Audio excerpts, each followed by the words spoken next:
Hi, welcome to This Week in Ames. I'm Susan Griazda. On today's show, we check in with the Public Works Department.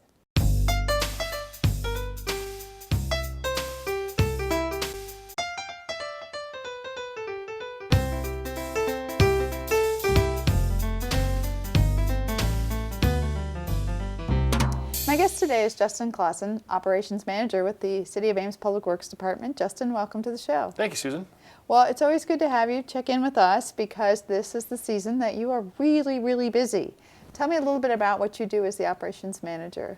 Well, a lot of what we do is handle the day-to-day operations of the Public Works Department. So that includes street maintenance, water main maintenance, sanitary sewer maintenance, and specifically this time of year, snow and ice control. So it's a big part of our job. Sometimes it's a wait-and-see approach, and sometimes there's big storms come in. We have a lot of planning that goes on, but it's a big part of what we do to keep the transportation community safe, not only for vehicles, but for pedestrians and bicycles and whatnot as well.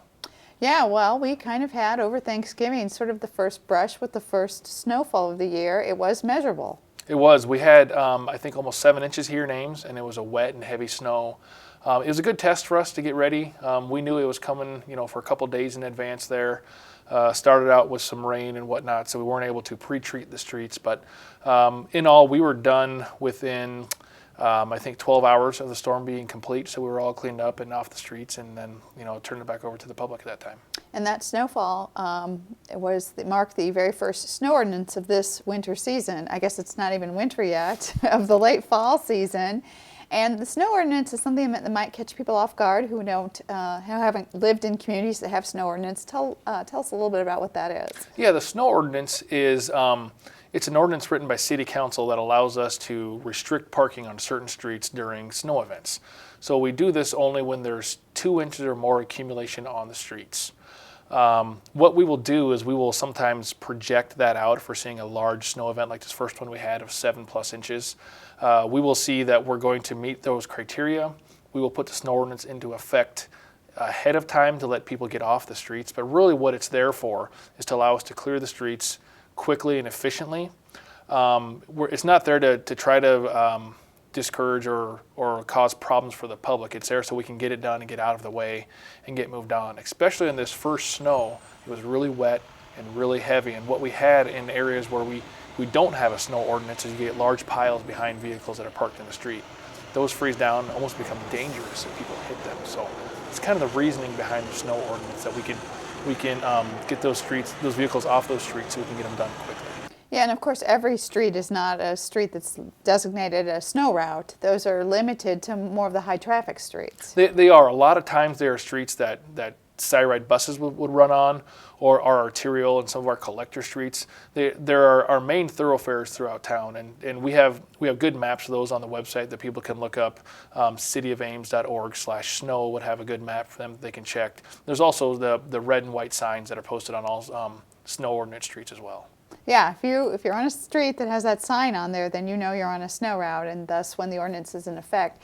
Now, what if it dusts a little bit or a half inch of snow falls? Is the snow ordinance in effect then? No, it's not. We're looking for 2 inches or more of accumulation, but what we will do is, try to time when we will actually work with the police to go ticket and or tow vehicles. We try to wait until the snow is done, or we foresee that it's going to be done relatively soon, so we only have to do that once.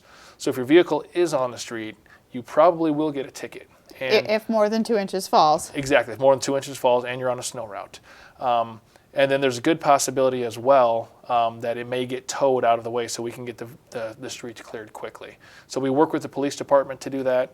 Normally that does happen. It seems like later at night, most of the snows kind of end overnight, so it's happening at later hours. So we try to put the snow ordinance into effect early enough so people know to get moved off the streets before any towing may happen.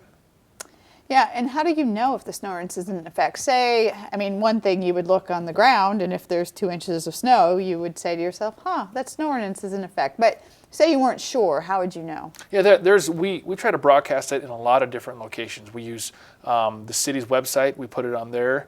Channel 12, we have that running along Channel 12 as well. We also utilize social media, Facebook, Twitter. We will push it out to Iowa State, local media, television stations, radio. We try to push it out to as many places as possible. And if there's ever any questions, feel free to call the Public Works Department, or you can call City Hall. Someone there will probably know if it's in effect or not. Yeah, absolutely. We obviously try to do as good a job as we can reaching out to everybody. I know that there's some listservs serving Iowa State students through the Greek community. Just a lot of different venues to get that information. But if you're ever in doubt, just look at the ground. Yeah, exactly. That'll give you a pretty good idea. And if you're ever in doubt, just feel free to move off the street during that time frame, even if you're not sure. It helps us. Even if you're not sure, we can still get that street plowed quicker. Yeah, now if you don't live on a snow route and you're able to move your vehicle, I'm assuming that helps as well. Absolutely. Anything we can get off the street, the less obstacles we have to work around, the quicker we are, the more efficient we are. It's safer for everyone. So if you don't live on a snow ordinance street, you're exactly right. If they can move off the street even during the snow event, that helps immensely. So a lot of, I think what I see you doing is sort of checking the weather, checking various weather forecasts, but also doing pre-treatment, which is an interesting concept. You're actually preparing for the upcoming snow with some kind of pre-treatment that will help you remove it later. Yes, that's right. During certain weather conditions, we will put down what's called a salt brine. So we'll take salt and put it into a solution of water and put that on the streets. So what that does, it looks like a little fuzzy white powder lines you might see on the street. And what it does is it will sit there for up to several days until the snow or the ice accumulates on the street. It doesn't allow the ice to bond to the pavement that way. So we can plow it off a lot quicker. It eliminates the formation of ice on the street.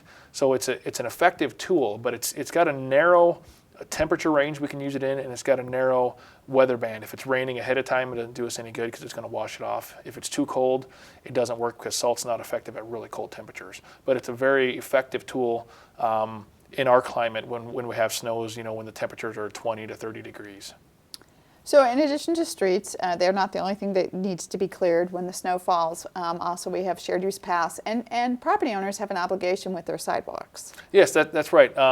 The sidewalks are the responsibility of the budding property owner, and per city code, they have 10 daylight hours after the cessation of the snowfall events. So once the snow stops falling, 10 daylight hours from then, they have to have the snow and ice cleared to at least a 4-foot wide path on their sidewalks.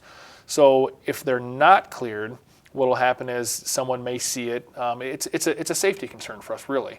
And if we get a complaint, which people can send complaints to the Public Works Department, we will evaluate that, investigate it, and if it's truly not been cleared, we will then post that property with a notice saying that your snow and ice hasn't been cleared.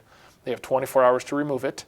Once it's removed, then everything kind of goes away. If they don't remove it, then the city will hire a contractor to remove it, and that cost is billed back to the property owner. All right, well, good information to have. I know this is a busy time of year for you, and you definitely are watching a lot of different weather reports. What are you predicting overall for the winter? Well, it should be an interesting winter with El Nino back into effect here. It's supposed to be a very strong El Nino. Temperatures are supposed to be more moderate this winter.